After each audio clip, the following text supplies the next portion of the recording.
ఈరోజు దేవుడు మనకిచ్చినటువంటి ఈ చక్కటి సమయాన్ని బట్టి దేవునికి వందనాలు.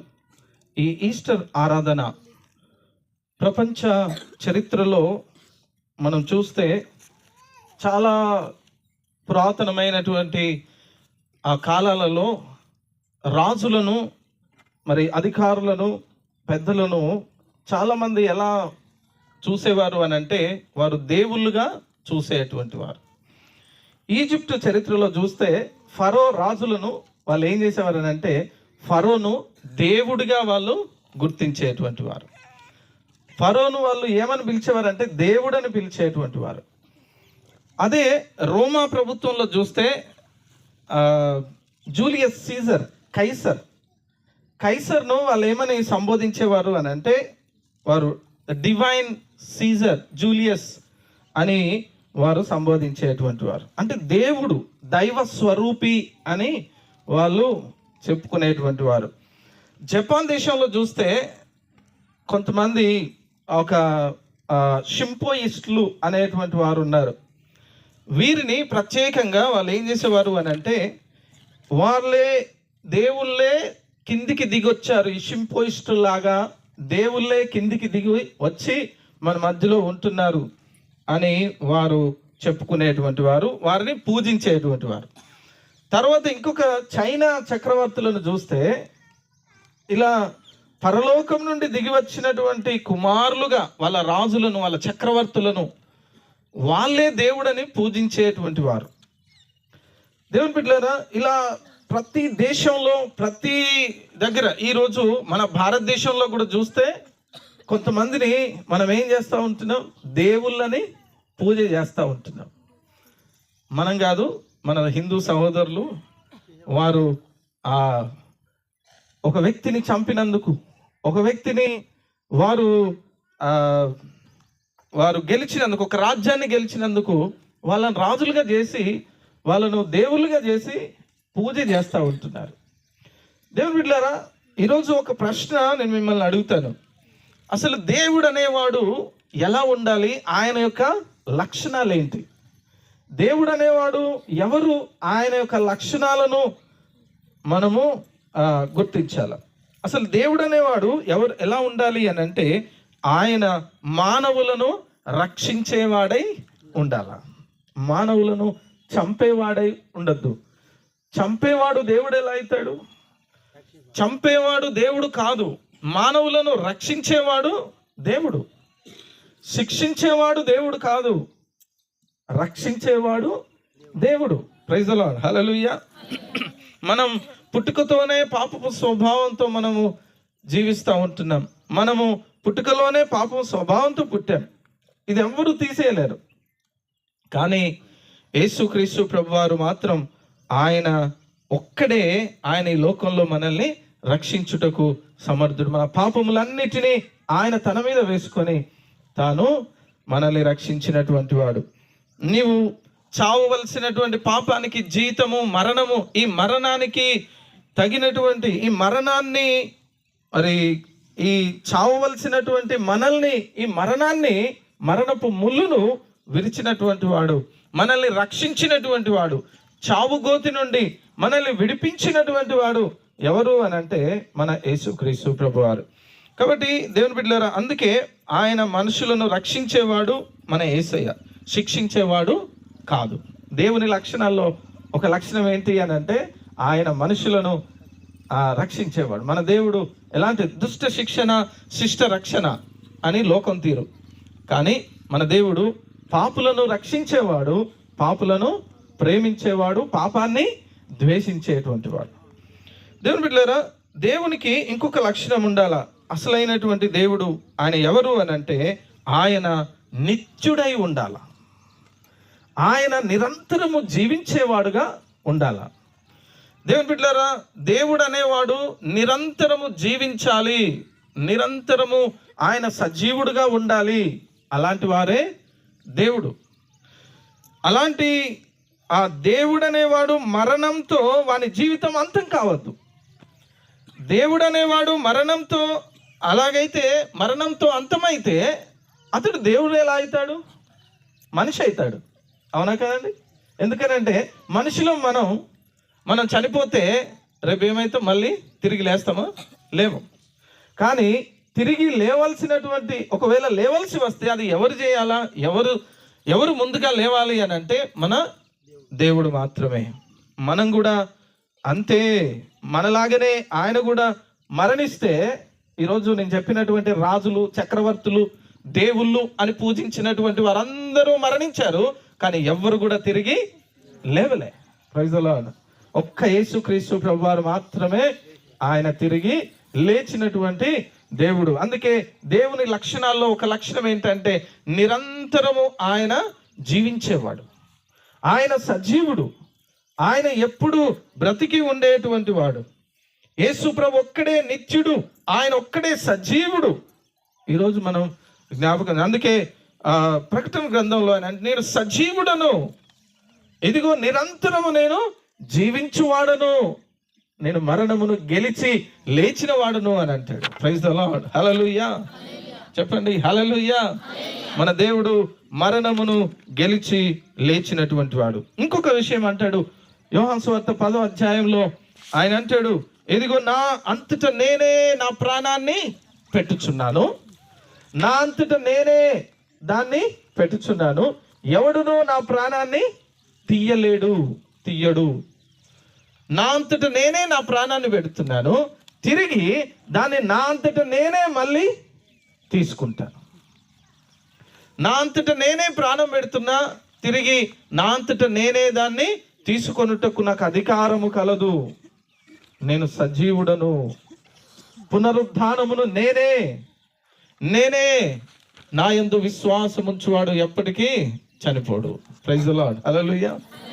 మన దేవుడు సజీవుడు, నిత్యుడు, ఆయన నిరంతరము యుగ యుగములు ఆయన జీవించేటువంటి దేవుడు. తన ప్రాణాన్ని మనుషుల కొరకు అర్పించి పాతి పెట్టబడి తిరిగి 3వ రోజున తనకు తానుగా 3వ దినమున లేచి తనకు తానే పునరుద్ధానుడై సజీవుడై మరణమును గెలిచి లేచినటువంటి వాడు, నిరంతరము ఆయన జీవించేటువంటి దేవుడు, ఎటర్నల్ గాడ్, నిత్యుడైనటువంటి దేవుడు. కాబట్టి దేవుని బిడ్డలారా, మన దేవుడు కదా ఈరోజు ఆయన సమాధిని గెలిచి లేచినటువంటి దేవుడు. ఈరోజు ప్రపంచంలో ఉన్న సమాధులన్నీ మూసుకొని ఉన్నాయి, మూయబడి ఉన్నాయి. ఒకే ఒక్క సమాధి తెరవబడ్డది. అదెవరు చెప్పండి? తెరిచి ఉంది ఒకే ఒక్క సమాధి ప్రపంచంలో, అది కేవలం యేసుక్రీస్తు ప్రభువారిది ఒక్కరిది మాత్రమే. అది యేసుక్రీస్తు ప్రభువారి యొక్క ఆ గ్రేట్నెస్, ఆ గొప్పతనం. మరణమును గెలిచిన వారు ఈ లోకంలో ఎవ్వరు లేరు. దేవుని బిడ్డలారా, దేవుడు అనేవాడు ఆయన నిత్యుడై ఉండాలి. ఆయన ఎలా లేచాడు? ఈస్టర్ అనే పదాన్ని మనము జ్ఞాపకం చేసుకుందాం. ఈస్టర్ అంటే దాని అర్థం ఏంటంటే చిగురు అని అర్థం. ఈస్టర్ అంటే దాని అర్థము నూతన జీవం అని అర్థం. ఈస్టర్ అంటే దాని అర్థము అరుణోదయపు వెలుగు. భూమిలో నుండి ఆ సూర్యుడు ఏ రీతిగా ఉదయిస్తాడో ఆ ఉదయించేదాన్నే ఏమంటారు అని అంటే ఈస్టర్ అంటారు. ఇంకొకటి ఈస్టర్ అని అంటే ఎగ్, గుడ్డు అని కూడా అంటారు. గుడ్డుతో గుడ్డు అని అంటే ఆ గుడ్డులో ఉన్నటువంటి ఆ లోపల ఉన్నటువంటి ఆ జీవం, ఆ పిల్ల ఏమవుతుందండి, తనకు తానే పొడుచుకొని దాన్ని బద్దలు కొట్టుకొని బయటికి వస్తుంది. అది ఈస్టర్. దేవుని బిడ్డలారా, ఈరోజు మనం జ్ఞాపకం, ఇంకా పునరుద్ధానం అని అంటాం. ఈస్టర్ అంటే పునరుద్ధానం. ఇక మరెన్నటికి మరణించడు, ఇక మరెన్నటికి మరణము అనేది ఉండదు. దేవుని బిడ్డలారా, ఎందుకు ఈ పునరుద్ధానం అంటే, మన ప్రభువు మనందరికంటే ముందుగా ఆయన తిరిగి లేచాడు. ఆయనతో పాటు ఆయన యందు విశ్వాసం ఉంచిన మనం ఆయన వెనకాల మన వరుసలో మనం అందరము తిరిగి లేస్తాం. Praise the Lord. హల్లెలూయా చెప్పండి గట్టిగా. నేను లేస్తాను అన్నటువంటి వారు గట్టిగా చెప్పండి. ప్రైజ్ ది లార్డ్, హల్లెలూయా. నమ్మకం లేదా? యేసయ్య లేచాడు, మరణాన్ని గెలిచి ఆయన లేచాడు. మరణము ఆయనను బంధించి ఉంచుట అసాధ్యం. మరణము ఆయనను బంధించి ఉంచుట అసాధ్యము. మరణము ఆయనను బంధించలేదు. మరణము గెలిచి లేచిన, మరణపు ముళ్ళును విరిచినటువంటి దేవుడు. దేవుని బిడ్డలారా, ఇక్కడ 20వ అధ్యాయం యోహాను సువార్త 20వ అధ్యాయంలోకి వెళ్దాం.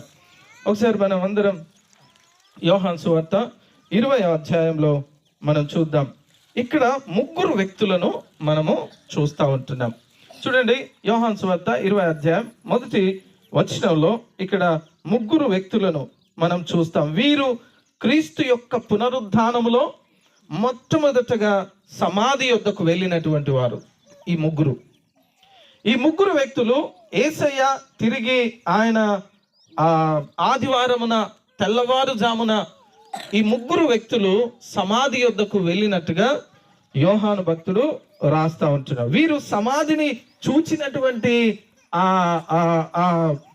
విధానం, సమాధి దగ్గరికి వెళ్ళి చూచినటువంటి ఆ విధానాన్ని యోహాను భక్తుడు చాలా క్లియర్గా, వాళ్ళు ఎలా చూశారో, వాళ్ళు ఏం చూశారో క్లియర్గా రాస్తూ ఉంటాడు. చూడండి, మొట్టమొదటిగా అక్కడ ఈ 3 వ్యక్తుల్లో మొట్టమొదటిగా సమాధి దగ్గరికి వచ్చినది ఎవరు అని అంటే, మొట్టమొదటిగా సమాధి యొద్దకు వచ్చింది ఎవరు? మగ్దలేనే మరియా. 1వ వచనం చూద్దాం. చూడండి, ఆదివారమున ఇంకా చీకటిగా ఉన్నప్పుడు మగ్దలేనే మరియా పెందలకడనే సమాధి యొద్దకు వచ్చి సమాధి మీద ఉండిన రాయి తీయబడి ఉండుట చూచెను. ఏం చూసిందిట మగ్దలేనే మరి? ఏం చూసింది చెప్పాలి అందరూ? సమాధి యొద్దకు వెళ్ళింది. ఆదివారం పొద్దున ఉదయమే ఇంకా చీకటిగా ఉన్నప్పుడే సమాధి దగ్గరికి వెళ్ళింది. దూరం నుండి సమాధిని చూస్తే ఆ సమాధికి అడ్డుగా పెట్టినటువంటి రాయి ఏమైపోయిందండి? తీయబడి ఉన్నది. ఆ రాయిని చూసింది. ఆ రాయి తీయబడి ఉండుట చూచెను. యోహాను భక్తుడు దీన్ని గ్రీకు పదంలో ఏమని రాశాడు? మరియా ఎట్లా చూసిందని రాశాడనంటే, మరియా ఎలా చూసిందనంటే, గ్రీక్ వర్డ్ ఇక్కడ ఏం రాశాడంటే బ్లెప్పో అని రాశాడు. బ్లెప్పో, మరియా ఎట్లా చూసిందంటే బ్లెప్పో. ఈ బ్లెపో అనే పదానికి అర్థం ఏంటంటే సాధారణంగా చూసింది. మనం ఎట్లా చూస్తున్నాం? దూరం నుండి ఇట్లా చూడగానే అరే రాయి తీయబడి ఉంది, మామూలుగా చూసింది. బ్లెపో అనే పదాన్ని, ఇది సామాన్య అర్థం ఇచ్చేటువంటి పదం. మరియా చూసింది ఏంటండి? రాయి తీయబడి ఉండుట చూచింది. సో 2వ పర్సన్ చూద్దాం. ఈ మరియా పరిగెత్తుకొని ఇంటికి వెళ్ళింది, మళ్ళీ శిష్యుల దగ్గరికి వెళ్ళింది, పేతురు దగ్గరికి వెళ్ళింది, యోహాన్ దగ్గరికి వెళ్ళింది. ఇద్దరితో ఏమంది అని అంటే, అయ్యా నేను సమాధి దగ్గరికి వెళ్ళాను, అక్కడ రాయి తీయబడి ఉంది, అక్కడ ఏం జరుగుతుందో నాకు తెలియదు, రండి మీరు కూడా అని అంది. అనగానే అవునా రాయి తీయబడ్డదా అని చెప్పి ఈ 2 వ్యక్తులు, ఎవరు? పేతురు, యోహాను, ఇద్దరు పరిగెత్తుకొని ఆ సమాధి దగ్గరికి వచ్చారట. పేతురు ముందుగా పరిగెత్తాడు, వెనకాల యోహాను వస్తున్నాడు. యోహాను మరీ స్పీడ్గా పరిగెత్తి ఆ పేతురును క్రాస్ చేసి ముందుగా వెళ్ళి ఆ సమాధి, ఆ రాయి పొర్లించబడిన ఆ ద్వారం దగ్గర కూర్చొని లోపలికి వంగి చూశాడట. ఎవరు? యోహాను ముందుగా పరిగెత్తి సమాధిలో ప్రవేశించి చూడండి లోపలికి పోలేదు, అక్కడనే కూర్చొని ఉన్నాడు. పేతురు వెనకాల పరిగెత్తుకొని వచ్చాడు. ఈయన సమాధి రాయి దగ్గర కూర్చొని లోపలికి వంగి చూస్తున్నాడు యోహాను. పేతురు మాత్రం వెనకాల పరిగెత్తుకొని వచ్చి ఆ లోపలికి వెళ్ళాడట. సమాధి లోపలికి పోయి ఏమేమి చూశాడు చూడండి. 6వ వచనం. అంతటా సీమోను పేతురు అతని వెంబడి వచ్చి సమాధిలోకి ప్రవేశించి నారబట్టలు పడి ఉండుటయు ఆయన తల రూమాలు నారబట్టల యొద్ద ఉండక వేరుగా వేరొక చోట చుట్టి పెట్టి ఉండుట చూచాడు. సో మరియనేమో ఏం చూసిందండి? బయట నుంచి ఆ రాయిని చూసింది. ఇప్పుడు పేతురు పరిగెత్తుకొని వచ్చి యోహాను కంటే ముందుగా ఆ సమాధిలోకి ప్రవేశించాడు. సమాధి లోపలికి పోయేసరికి అక్కడ బాడీ లేదు, ఏముంది? నారబట్టలు ఉన్నాయి. నారబట్టలు చూశాడు. తర్వాత ఆ పక్కన తల రుమాలు ఉందిగా, ఆయనకు చుట్టినటువంటి తల రుమాలు. ఈ తల రుమాలు తీసుకుపోయి ఆ వేరొక చోట చుట్టి పెట్టి ఉండుట చూచాడట. సో దీన్ని యోహాను ఏమని రాశాడు? పేతురు చూచిన విధానం ఏమని రాశాడు? గ్రీక్ పదం అని అంటే థియోరియో అని రాశాడు. థియోరియో అని అంటే నిదానించి బహు జాగ్రత్తగా విమర్శనాపూర్వకంగా చూచుట. నిదానించి జాగ్రత్తగా విమర్శనాపూర్వకంగా చూచుట. ఈ థియోరియో అనే పదాన్ని అక్కడ వాడాడు. బహు జాగ్రత్తగా విమర్శన బుద్ధితో చూశాడట. అంటే విమర్శన బుద్ధితో అని అంటే అసలు లేచాడా నిజంగానే? విమర్శ అంటే ఎట్లా అండి? ఇక్కడ చూస్తేనేమో నారబట్టలు ఉన్నాయి, కానీ లేచాడా ఆయన? ఇక్కడ చూస్తేనేమో రుమాలు చుట్టు పెట్టి ఉంది, లేచాడా? ఎవరైనా ఎత్తుకపోయేటోళ్ళు అయితే ఎట్లా ఎత్తుకపోతారు? నారబట్టలు ఒక పక్కన పడేస్తారు, తల రుమాలు ఒక పక్కన పడేస్తారా? చిందర వందరగా చేసి వెళ్ళిపోతారు. కానీ ఎట్లయితే ఉన్నాడో, ఎట్లా ఆయన పడుకోబెట్టారో అట్లనే నారబట్టలు ఉన్నాయి. ఆ తల రుమాలు మాత్రం తీసి ఒక పక్కన చుట్టి పెట్టి ఉన్నాడు. అసలు నిజంగా లేచాడా అని విమర్శనాత్మకంగా చూసారు. థియోరియో అనే పదాన్ని వాడాడు. సో ఇంకొక వ్యక్తి 8వ వచనంలో యోహాను, పేతురు బయటికి వచ్చాడు, యోహాను లోపలికి పోయాడు. చూడండి, మొదట సమాధి యొద్దకు వచ్చిన ఆ శిష్యుడు యోహాను లోపలికి పోయి చూచి నమ్మాడు. ప్రైజ్ ది లార్డ్, హల్లెలూయా. మరియ ఏం చూసింది? బయట నుంచి రాయి పొరలించబడట చూసింది. బ్లెప్పో సాధారణంగా చూసింది, పరిగెత్తుకొని పోయింది. తర్వాత పేతురు లోపలికి వెళ్ళాడు. లోపలికి పోయి నారబట్టలు చూశాడు, తల రుమాలు చుట్టి పక్కన పెట్టి ఉండుట చూచాడు. చూచి విమర్శనాత్మకంగా అసలు నిజంగా లేచాడా యేసయ్య అనేటువంటి థియోరియో అనే పదాన్ని నిదానించి విమర్శనాత్మకంగా ఇది జరిగిందా అని చూశాడు. తర్వాత యోహాను లోపలికి పోయి ఆ నారబట్టలు చూచి నమ్మాడు. దీన్ని ఏమని రాశారు అని అంటే గ్రీక్ వర్డ్లో ఐడో అనే పదాన్ని ఉపయోగించారు. ఐడో అని అంటే దాని అర్థం ఏంటంటే అనగా చూచిన దాన్ని గ్రహించగలిగినటువంటి బుద్ధి జ్ఞానము, చూచి గ్రహించి నమ్మేంత, అంటే ఖచ్చితంగా ఇది ఆయన లేచాడు అని నమ్మాడు. కానీ ఇంకా వాళ్ళకి డౌట్గానే ఉంది. ఈ ముగ్గురు వ్యక్తులు చూశారు. చూడండి, ముగ్గురు వ్యక్తులు ఒక్కొక్కరు ఒక్కొక్క విధంగా ఆ సమాధిని చూశారు, అర్థం చేసుకున్నారు. దేవుని బిడ్డలారా, మరి యోహాన్ అయితే కొంచెం పర్వాలేదు, నమ్మాడు. తర్వాత వచనం చూడండి, 9వ వచనం,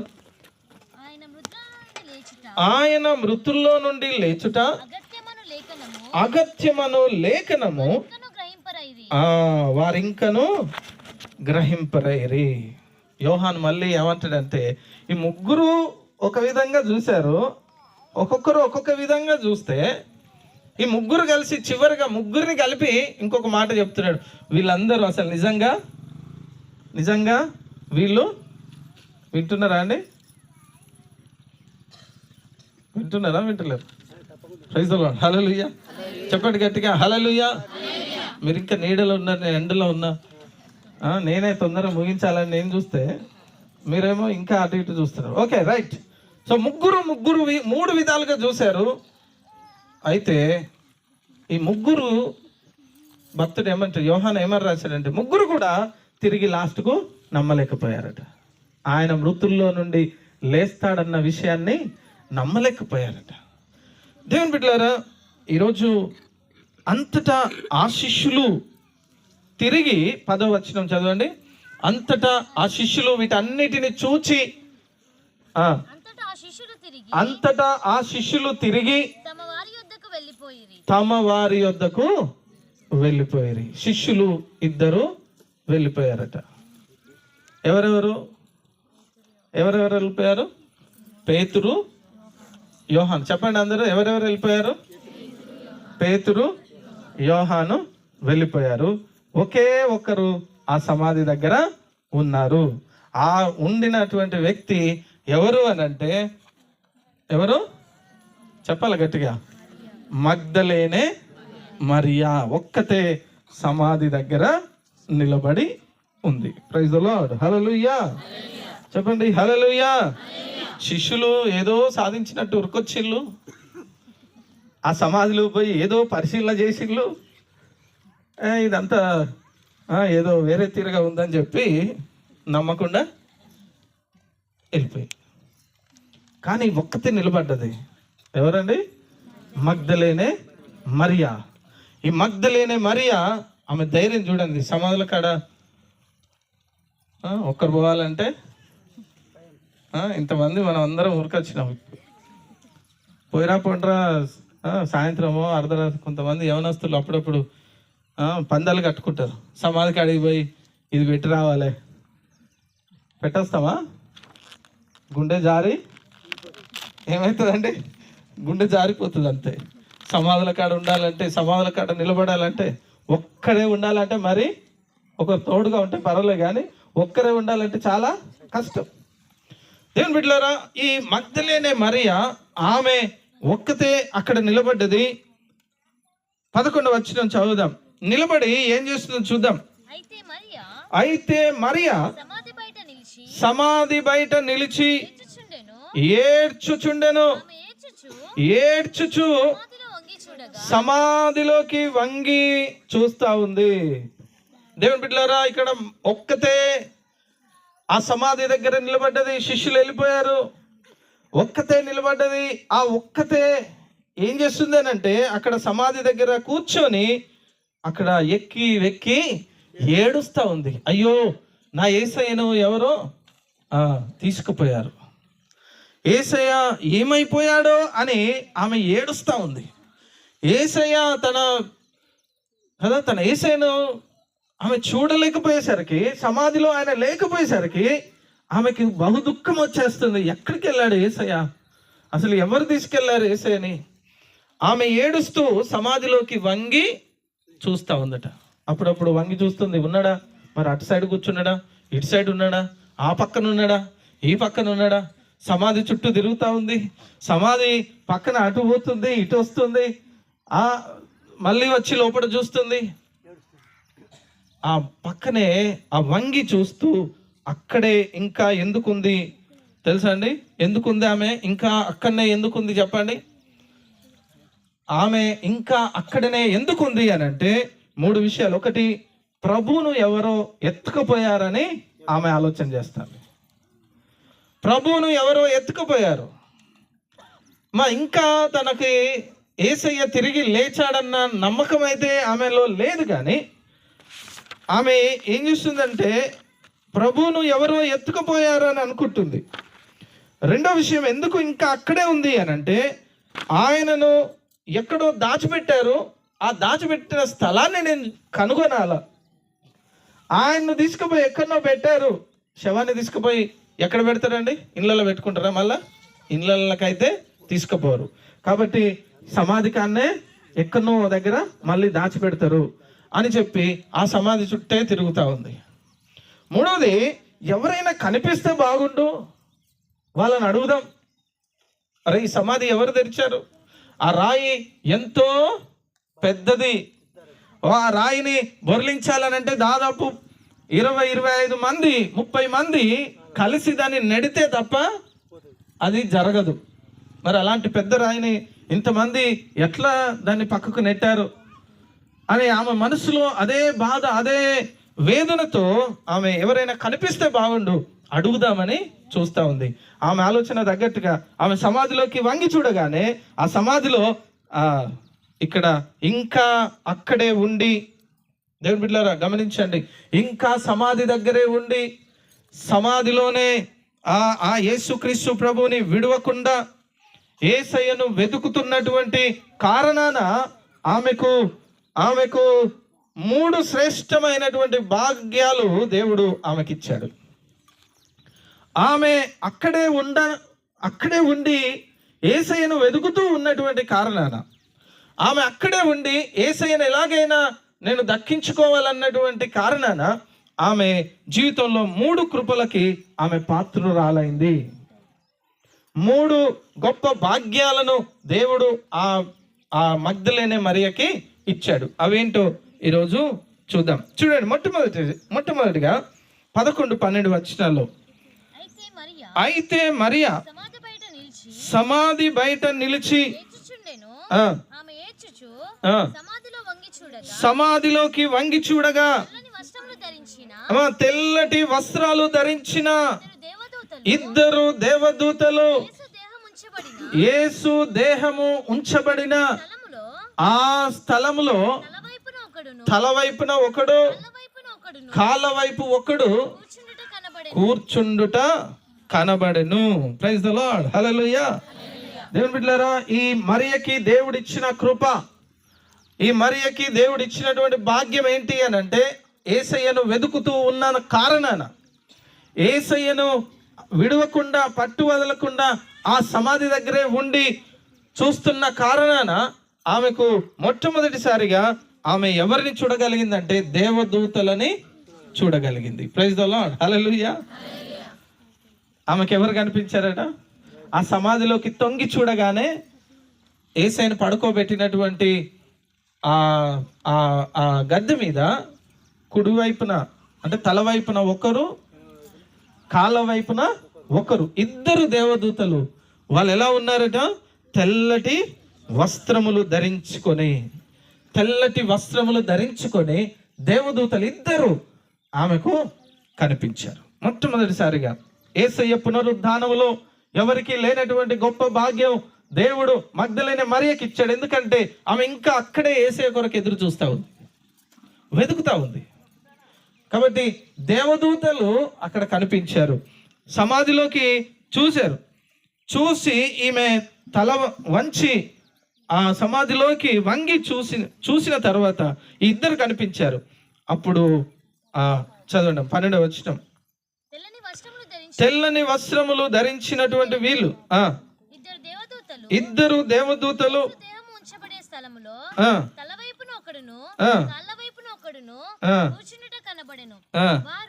వారు అమ్మా ఎందుకు నువ్వు ఏడ్చుచున్నావని వాళ్ళని అడగగా నా ప్రభువును ఎవరో ఎత్తుకొని పోయారు. చాలా దేవుని బిడ్డలారా, ఆమె జీవితంలో మగ్దలేనే మరియకు ఉన్నటువంటి గొప్ప భాగ్యం ఏంటంటే దేవదూతలు 2 కనిపించారు ఆమెకి. తలవైపున ఒకరు, కాళ్ళ వైపున ఒకరు కూర్చొని ఆమెను అడుగుతున్నారు, అమ్మా నువ్వెందుకు ఏడుస్తున్నావు? నువ్వు ఏడాల్సినటువంటి పని నీకు లేదు. ప్రైజ్ ది లార్డ్, హల్లెలూయా. నువ్వెందుకు ఏడుస్తున్నావు? లూకా సువార్తలో ఒక మాట 24వ అధ్యాయం 5వ వచనంలో ఇంకా క్లియర్గా ఈ మాట దేవదూతలు ఆ స్త్రీతో అన్నటువంటి మాట, సజీవుడైన వాణ్ణి మీరెందుకు మృతుల్లో వెతుకుచున్నారు? ఆయన ఇక్కడ లేడు, ఆయన లేచి ఉన్నాడు. మీరు వెళ్ళండి, ఏడవకండి. యేసయ్య లేవలేదని ఏడవకండి. ఆయన లేచాడు, ఆయన మృతుల్లో నుండి లేచాడు. దేవుని బిడ్డ, ఈరోజు ఒక్కటే నువ్వు వాస్తవం తెలుసుకోవాలి. అదేంటి అంటే, నువ్వు బాధపడకు, ఏడవకు, నువ్వు దిగులు పడకు. యేసయ్య మరణమును గెలిచి ఆయన తిరిగి లేచినటువంటి దేవుడు. ఆయన గూర్చి మనం ఏడాల్సిన పని లేదు. అందుకే యేసయ్య కూడా అన్నాడు, నా కోసం ఏడవకండి అమ్మా, మీకోసం మీ పిల్లల కోసం ఏడవండి. మగ్దలేనే మరియా వెక్కి ఏడుస్తూ ఉంది. ఆమెలో ఆ 3 శ్రేష్టమైన మొట్టమొదటిసారిగా దేవదూతల్ని ఆమె చూడగలిగింది. శిష్యులకు కనిపించలేదు దేవదూతలు, కానీ ఎవరికి కనిపించారు? మగ్దలేనే మరియకి కనిపించారు. రెండవది ఏంటంటే, మొట్టమొదటిసారిగా ఆమె దేవదూతలనే కాదు, పునరుద్ధానుడైన యేసుక్రీస్తు ప్రభువుని కూడా చూచింది. ప్రైజ్ ది లార్డ్, హల్లెలూయా. ఆయన మరణించి పాతిపెట్టబడి తిరిగి మూడవ రోజున లేచిన తర్వాత మొట్టమొదటిగా కనిపించింది ఎవరికి అంటే మగ్దలేనే మరియకే. ఆయన మొదటగా కనిపించాడు, అందరికంటే మొదటగా. శిష్యుల కనబడలే, పేతురు కనిపించలే, యోహాను కనిపించలే, అపోస్తులు ఎవ్వరికి కనిపించలే. ఆమె ఒక్కదానికే మగ్దలేనే మరియకి కనిపించింది. నేను అనుకుంటా ఆమె వెతుకుతూ ఉన్న కారణాన యేసుప్రభు అన్నాడుగా, నన్ను వెతకండి నేను మీకు దొరుకుతాను. ఎంత గొప్ప భాగ్యం! వెతకండి, ఆయన దొరుకుతాడు. ఆయన వైపు చూడండి, ఆయన కనిపిస్తాడు. హృదయ శుద్ధి గలవారు ధన్యులు, వారు దేవుణ్ణి చూచెదరు. ఈ ఈస్టర్ దినాన ఈరోజు మనందరం ఈ మాట జ్ఞాపకం చేసుకుందాం. మొట్టమొదటిసారిగా పునరుద్ధానుడైన యేసును చూచింది ఎవరు అని అంటే మగ్దలేనే మరియ. దేవుడు ఆ గొప్ప భాగ్యాన్ని ఆమెకిచ్చాడు. ఎవరికి లేనటువంటి గొప్ప ధన్యత మగ్దలేనే మరియకి దేవుడు అనుగ్రహించాడు.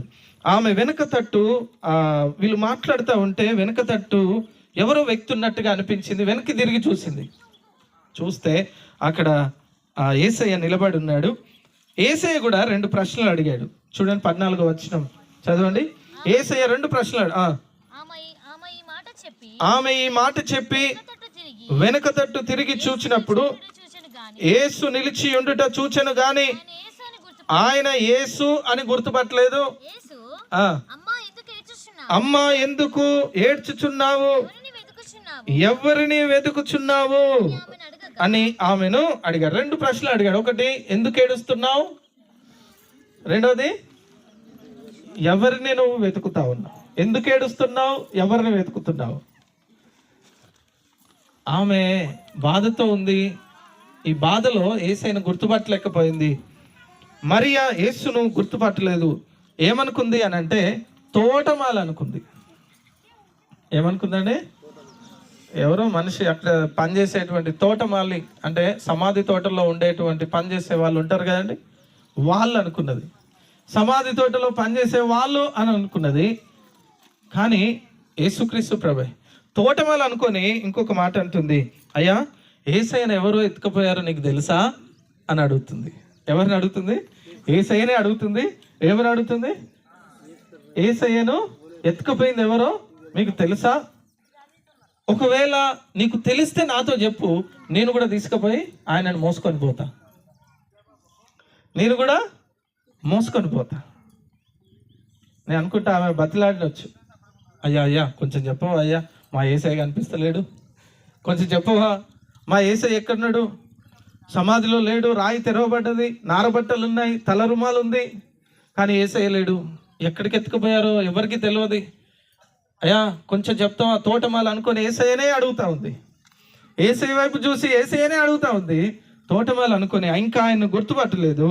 యేసు ఆమెను ఏమని పిలిచాడండి? ఆ తర్వాత వచ్చిన చదవండి.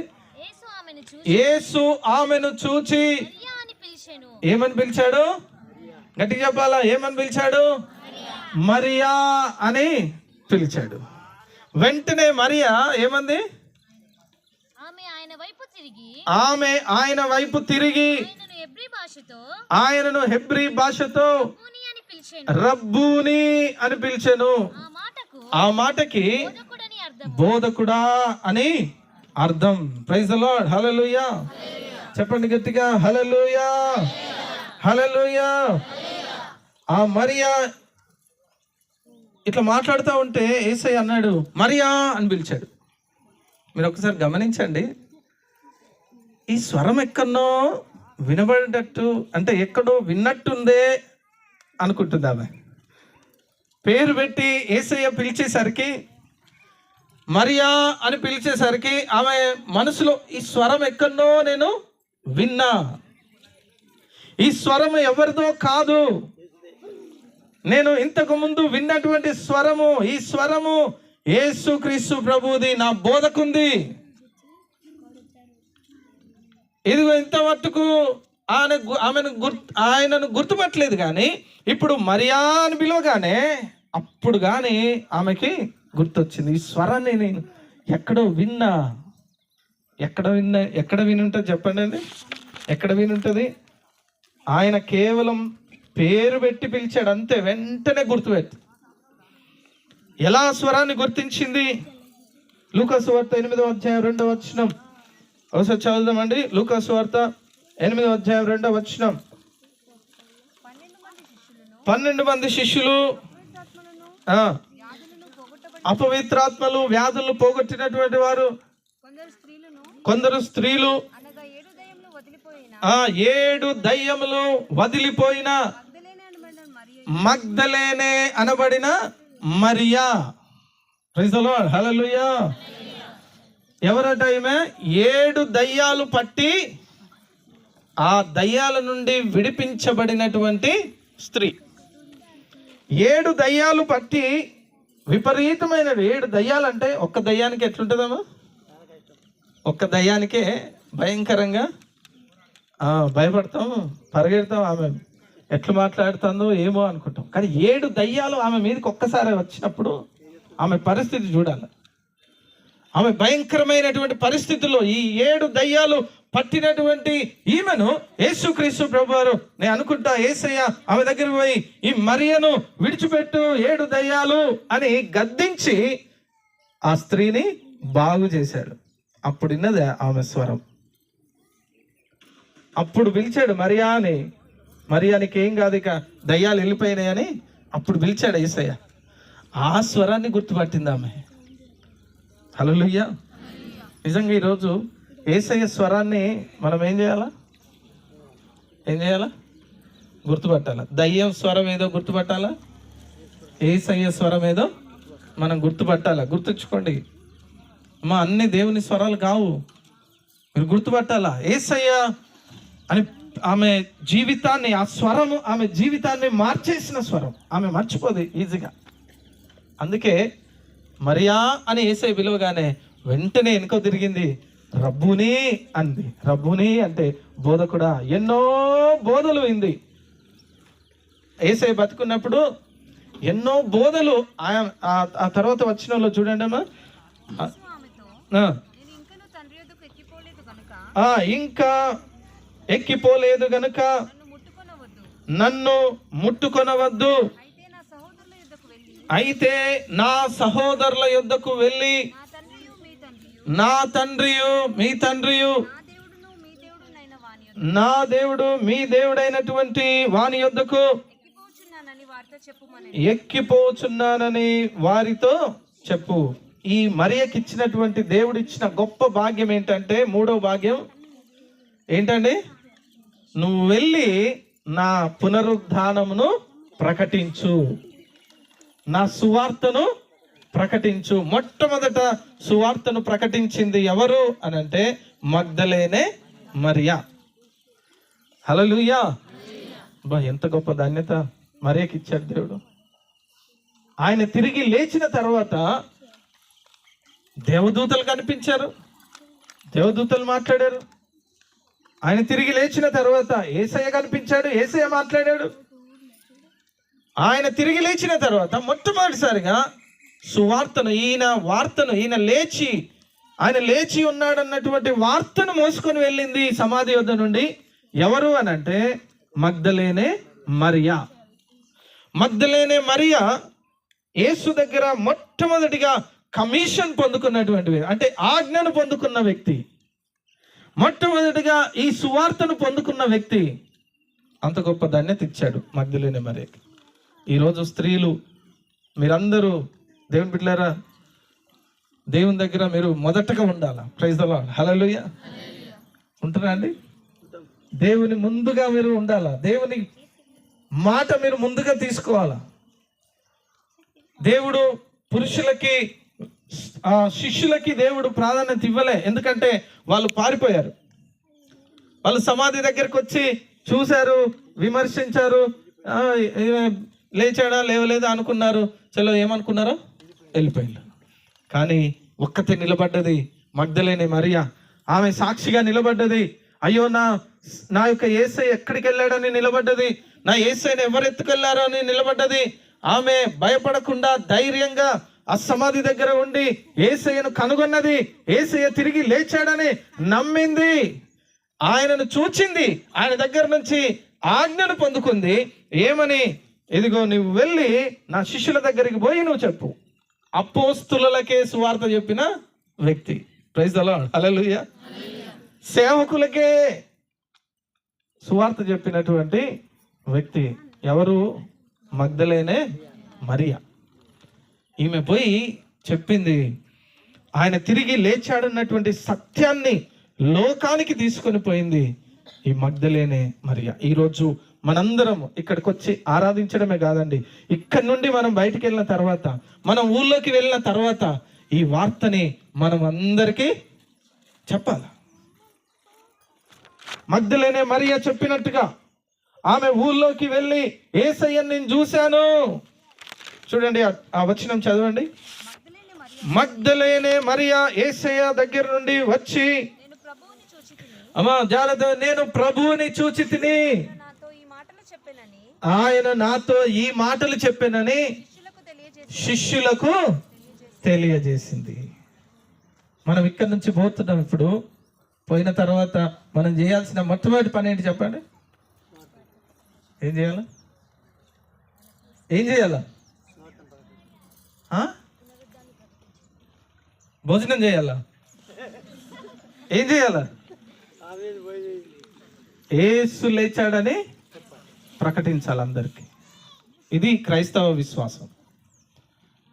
నువ్వు పండుగ చేసుకోవడం కాదు, యేసయ్య మరణమును గెలిచి లేచాడు. నువ్వు సువార్త చెప్పగలగాల. యేసయ్య మరణమును గెలిచి లేచాడన్న వార్తను మూసుకొని పోవాలా. అది మగ్దలేనే మరియ చేసింది. ఆమె యేసయ్యను చూసే భాగ్యాన్ని పొందుకున్నది. యేసయ్యతో మాట్లాడింది. యేసయ్య దగ్గర కమిషన్ పొందుకుంది. యేసయ్యతో సంభాషించింది. యేసయ్య దగ్గర కన్ఫర్మ్ చేసుకుంది. యేసయ్యనే అని తెలుసుకుంది. యేసయ్యను పట్టుకోపోతే యేసయ్య నన్ను ముట్టుకోవద్దు, నేను ఇంకా పరలోకానికి వెళ్ళలేదు అని చెప్పి, నువ్వైతే వెళ్ళి అందరికీ చెప్పు, నేను లేచానని వార్త అందరికీ నువ్వు చెప్పు. ప్రియ దేవుని బిడ్డలారా, నేను ముగిస్తాను. 3 గొప్ప భాగ్యాలు మరియా పొందుకుంది. అదేంటంటే, దేవదూతల్ని చూసే భాగ్యాన్ని దేవుడు ఆమెకి ఇచ్చాడు. రెండవది, యేసయ్యను మొట్టమొదట పునరుద్ధానుడైన తర్వాత యేసయ్యను చూసే భాగ్యం ఆమెకు దక్కింది. మూడవది, యేసయ్య యొక్క మొదటిసారి పునరుద్ధానుడైన యేసును ప్రకటించే గొప్ప ధన్యత ఆ యొక్క మగ్దలేనే మరియకి దక్కింది. ఈరోజు నువ్వు నేను మనందరం దేవుని బిడ్డలారా ఆయన సువార్తను ప్రకటిద్దాం. ఆయన తిరిగి లేచాడని నమ్ముదాం, విశ్వాసం ఉంచుదాం. తిరిగి మనం ఊళ్ళోకి వెళ్ళి మన తోటి వాళ్ళకి, మన పక్క వాళ్ళకి, మన వీధుల వాళ్ళకి, మనతో ఉన్నటువంటి వారందరికీ సువార్తను సంతోషంగా మనం చెప్దాం. ఎవరికి పడితే వారికి, కనిపించిన వాళ్ళకి చెప్దాం. యేసయ్య తిరిగి లేచాడు. హల్లెలూయా చెప్పండి గట్టిగా, హల్లెలూయా. ఏమని చెప్దాం? యేసయ్య తిరిగి లేచాడని చెప్దాం. యేసయ్య తిరిగి సమాధిని గెలిచాడని చెప్దాం. యేసయ్య ఇదిగో ఆయన మరణమును గెలిచి లేచిన దేవుడు అని చెప్దాం. ఆయన నిత్యుడకు తండ్రి అని చెప్దాం. ఆయన సజీవుడని చెప్దాం. ఆయన గొప్ప దేవుడని ప్రకటిద్దాం. ఎందుకంటే మరణమును గెలిచింది లోకంలో ఎవ్వరూ లేరు, ఒకే ఒక్కడు, ఆయనే యేసుక్రీస్తు ప్రభువారు. ఆయన తప్ప వేరొక వారు ఎవ్వరు కూడా సమాధిని గెలవలేదు. అందరి సమాధులు మూయబడ్డాయి, ఒకే ఒక్క సమాధి తెరవబడ్డది. అదే యేసుక్రీస్తు ప్రభువారి సమాధి. ఇప్పటికీ పాలస్తీనా దేశానికి, ఇజ్రాయెల్ దేశానికి మీరు వెళ్తే ఆ సమాధి ఇప్పటికీ సజీవంగా, నేటికి సజీవ సాక్షిగా మన మధ్యలోనే ఇంకా ఉన్నది. ప్రపంచంలో తెరవబడిన సమాధి అని పేరు కలిగింది యేసుక్రీస్తు ప్రభువారి యొక్క సమాధి. ఆ సువార్తను మనం ఇతరులకి తెలియజేద్దాం. ఆ సువార్తను మనం ప్రకటిద్దాం. మనం మరియలాగా ధన్యులమవుదాం. అయిదామా అండి? ప్రైజ్ ది లార్డ్, హల్లెలూయా. దేవుడి మాటలు మనందరి వెనుకల్లో దీవించి ఆశీర్వదించును గాక. అందరం తల వంచుదాం, కళ్ళు మూసుకుందాం.